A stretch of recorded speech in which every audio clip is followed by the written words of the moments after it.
ఎక్కువ మార్కులు రావాలంటే ఏం చేయాలి, ఎలా చదవాలి, పెద్ద ప్రశ్న. అయితే ఈ ప్రశ్న ఎప్పుడు వచ్చింది, ఎగ్జామ్స్ వచ్చాయనేసరికి ఎక్కువ మార్కులు రావాలి. చూడండి, ఇక్కడ విషయం ఏంటంటే ఎక్కువ మార్కులు రావాలి అంటే ఎన్ని మార్కులు, స్పష్టత ఉండాలి, క్లారిటీ ఉండాలి. ఇక్కడ ఫస్ట్ మనం చేయాల్సింది ఏంటంటే మన గోల్ క్లారిటీ ఉండాలి. ఎన్ని మార్క్స్ రావాలి, మనకున్న సబ్జెక్ట్స్ అన్ని ఏ సబ్జెక్ట్లో ఎన్ని మార్కులు రావాలో ఫస్ట్ మనకు క్లారిటీ ఉండాలి. మొదటి విషయం, ఈ సబ్జెక్ట్లో ఇన్ని మార్క్స్ రావాలి అన్న క్లారిటీ వచ్చిందో మనకున్న లెసన్స్ ఏంటి, సిలబస్ ఏంటి, ఎక్కడి నుంచి ఎన్ని మార్క్స్ వచ్చే అవకాశం ఉంది, నాకున్నటువంటి గ్రిప్ ఎంత, నేను చేయాల్సిందేంటి, దీని మీద మనం ఫోకస్ చేసుకోవాలి. ఇక్కడ మరో ప్రశ్న ఏంటంటే, సార్ నేనైతే చదువుతున్నానండి, అంతా అర్థమైపోతుంది, చాలా బాగుంది, కానీ గుర్తు రావడం లేదు అంటే మార్క్స్ ఎందుకు పోతున్నాయంటే నేను చదివింది గుర్తుండడం లేదు అన్నది క్వశ్చన్. ఇక్కడ గమనించాల్సిన విషయం ఏంటంటే అసలు చదివే విధానం ఏంటో తెలుసుకోవాలి. మార్క్స్ ఎక్కువ రావాలంటే చదవడమే కాదు, చదివే విధానం తెలుసుకుని దానికి తగ్గట్టుగా చదవాలి. ఉదాహరణకి ఏంటండి, మనం చదవడం మొదలు పెట్టేస్తాం, గంటల తరబడి చదివేస్తాం, చదివిన తర్వాత వచ్చేసింది మళ్ళీ ఇంకొకసారి చూడాలంటే మళ్ళీ రివిజన్ చేయాలి కదా అని చూసి రివిజన్ కూడా మళ్ళీ తీసి చదవడం మొదలు పెట్టేస్తాం. ఆ రివిజన్ కూడా అయిపోయింది, ఇంకోసారి రివిజన్ చేయాలంటే మళ్ళీ తీసి చదువుతాం. ఆ తర్వాత ఎగ్జామ్ హాల్లోకి వెళ్ళి కూర్చున్న తర్వాత ఏం గుర్తు రావట్లేదు, స్టార్టింగ్ ప్రాబ్లం, అర్థం అవట్లేదు, ఎంత కష్టపడి చదివినా కానీ చివరికి మార్క్స్ మాత్రం రావటం లేదు. ప్రాబ్లం ఏంటి, చదవలేదా, చదివారు, రివిజన్ చేయలేదా, రివిజన్ కూడా చేశాం, మరి ఎందుకు రావడం లేదు, ఎందుకు గుర్తు రావడం లేదు అంటే ఒక బేసిక్ ఒక టిప్ మిస్ అవుతున్నాం, ఒక బేసిక్ సైంటిఫికల్ ఒక విషయం మిస్ అయిపోతున్నాం. అదేంటంటే చూడండి, చదివే విధానం ఏంటి. చదివే విధానంలో బేసిక్గా 2 విషయాలు చెప్తాను. మొదటిది, చదవడానికి అసలు క్లాస్ రూమ్లో ఎలా నేర్చుకుంటాం, ఏదైనా ఒక విషయాన్ని ఎలా నేర్చుకుంటాం అంటే ముందు తెలియాలి. క్లాస్ రూమ్లో ఉన్నాం, రేపు మనం ఈ లెసన్ చెప్పబోతున్నారు అన్న విషయం కనుక మనకు తెలిస్తే, రేపు ఈ విషయం మనకు చెప్పబోతున్నారు అనే విషయం మనకు తెలిస్తే ముందుగానే లెసన్ని ప్రివ్యూ చేయాలి. ప్రివ్యూ అంటే అక్కడ చూడక ముందే మనం చూడగలగాలి, మనకు వెనక ముందే ఇక్కడ మనం స్టడీ చేయగలగాలి. ఎప్పుడైతే రేపు ఫలానా లెసన్ మనకు చెప్పబోతున్నారు అనే విషయం ఒక్కసారి తెరిచి దాంట్లో నుంచి కొన్ని విషయాలు మనం చూడటం మొదలు పెడితే రెండో రోజు వెళ్ళి క్లాస్ రూమ్లో కూర్చుంటే ఏమవుతుందంటే అప్పుడు టీచర్ చెప్తున్న విషయాలు, విన్న విషయాలు, తెలిసిన విషయాలు కాబట్టి ఇంట్రెస్ట్ ఉంటుంది. తెలిసిన విషయాల మీద ఇంట్రెస్ట్ ఉంటుంది, తెలియని విషయాల మీద మనకి బోర్ అంటే అర్థం అవ్వట్లేదు అన్న ఫీలింగ్ రావచ్చు. తెలిసిన విషయాలు కాబట్టి ఈజీగా అర్థమవుతుంది. అంటే రెండోది వ్యూ, ముందు ప్రివ్యూ చేసాము, రెండోది వ్యూ చేసాము. వ్యూ అంటే డైరెక్ట్గా క్లాస్ వింటున్నాము, ఆ తర్వాత రివ్యూ కూడా చేస్తాం, వచ్చిన తర్వాత రివ్యూ చేస్తాం. అప్పుడు సబ్జెక్ట్ మీద క్లారిటీ ఉంటుంది, అర్థం చేసుకునే అవకాశం ఉంటుంది. ఇది ఒక విషయం గుర్తుపెట్టుకోండి. సరే, అయిపోయింది, క్లాస్ రూమ్స్ అయిపోయి, ఇప్పుడు ఎగ్జామ్స్ టైం వచ్చింది, ఇప్పుడు ఏం చేయాలి సార్?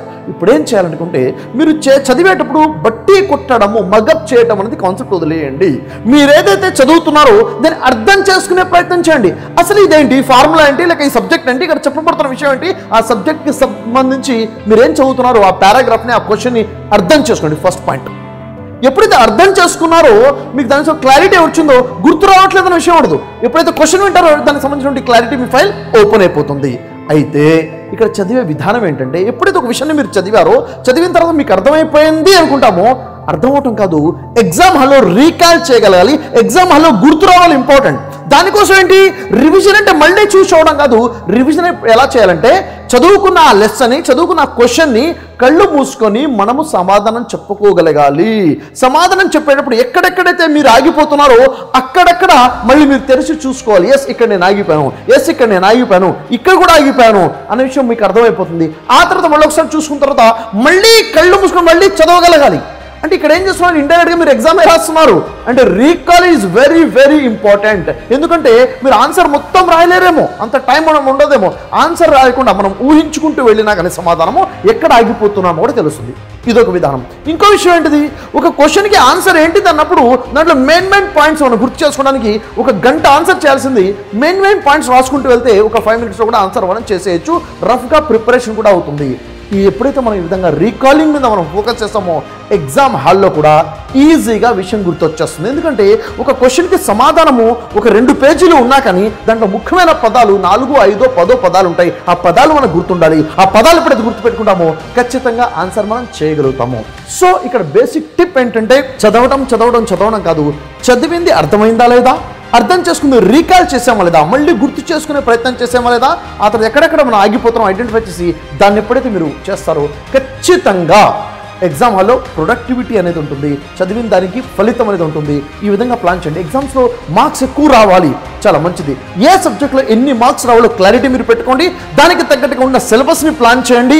ఉన్న సమయాన్ని గతం అయిపోయింది, ఉన్న సమయాన్ని పర్ఫెక్ట్గా యూటిలైజ్ చేసుకునే ప్రయత్నం చేయండి. రాత్రి 8 గంటలు పడుకున్న రోజులు అయిపోయాయి, ఎగ్జామ్స్ దగ్గరికి వస్తున్నాయి కాబట్టి 6 గంటలు నిద్ర సరిపోతుంది. దానికి తగ్గట్టుగా ప్లాన్ చేసుకోండి. దానికి తగ్గట్టుగా 6 గంటలు ఏంటి, నైట్ మొత్తం చదువుకుంటాను, ఉదయం పడుకుంటాను, అలా వద్దు. ఎర్లీ మార్నింగ్ చాలా బాగా చదువుకోవచ్చు. సో ఎన్విరాన్మెంట్ని సెట్ చేసుకోండి. చదవాలనే కూర్చుంటాం, మార్క్స్ ఎందుకు రావట్లేదు? ఎందుకంటే డిస్ట్రాక్ట్ అయి ఉంటాము. డిస్ట్రాక్షన్స్ లేకుండా చూసుకోండి. డిస్ట్రాక్షన్స్ లేకుండా ఎప్పుడైతే ఫోకస్ చేయడం మొదలు పెడతారో ఖచ్చితంగా మీరు అనుకున్న విధంగా మంచి రిజల్ట్స్ వస్తాయి. మీ ఫ్యూచర్ బాగుండాలని, మీ కెరీర్ చాలా బాగుండాలని, మీ ఎగ్జామ్స్లో సక్సెస్ అవ్వాలని మనస్ఫూర్తిగా కోరుకుంటున్నాను. My dear students, all the best. ఈ వీడియో విన్న తర్వాత అసలు మీరు వచ్చిన ఆలోచన మార్పు ఏంటి, మీరు ఏమనుకుంటున్నారో, మీలో వచ్చిన ఆలోచనలో లాభం ఏంటో ఖచ్చితంగా కామెంట్లో టైప్ చేయండి. మీ కామెంట్ నేను చదువుతాను, కామెంట్ చేయండి. మీకు వీడియో చూశారు, మీలో మార్పు వచ్చేసింది, ఆ మార్పు వచ్చింది కదా, కామెంట్ ఎందుకు చేయాలనుకోబాకండి. మీరు చేసే కామెంట్ని కూడా నా వ్యూవర్స్ చూస్తారు. అంటే ఈ వీడియో చూసేవాళ్ళు నా వీడియోనే చూడరు, మీరు చేసే కామెంట్ కూడా చదువుతారు. మీరు చేసే కామెంట్ కూడా ఒక పెద్ద మోటివేషన్ లాగా, ఒక పెద్ద లెసన్ లాగా, ఒక మంచి టిప్ లాగా యూజ్ అవుతుంది. So don't forget to comment చేయండి. అంతేకాదు మనలాంటి స్టూడెంట్స్ ఇంకా చాలామంది ఉన్నారు. ఈ చిన్న విషయాలు తెలియపడం వల్లనే పెద్దగా లైఫ్ లాస్ అయిపోతున్నారు, ఎగ్జామ్స్లో రిజల్ట్స్ తక్కువగా వస్తున్నాయి. అలాంటి ఫ్రెండ్స్కి మీరు షేర్ చేయండి. మీ ఫ్రెండ్కి చేసే పెద్ద హెల్ప్ అనుకోండి. వారికి కూడా ఈ టిప్స్ చాలా గొప్పగా ఉపయోగపడతాయి. ఆలోచన మారిపోతాయి, ప్రయత్నాలు మారిపోతాయి, రిజల్ట్స్ కూడా మారిపోతాయి. సో టైం చాలా ఉంది అనుకోండి, ఉన్న టైంని ఎలా ఉపయోగించుకోవాలో ప్లాన్ చేయండి. తక్కువ ఉందని చెప్పి వరీలోకి వెళ్ళవాకండి. ఒకవేళ భయం వస్తే భయాన్ని బ్లెస్సింగ్గా, భయాన్ని ఇంధనంగా మార్చుకొని ప్లాన్ చేయండి. All the best.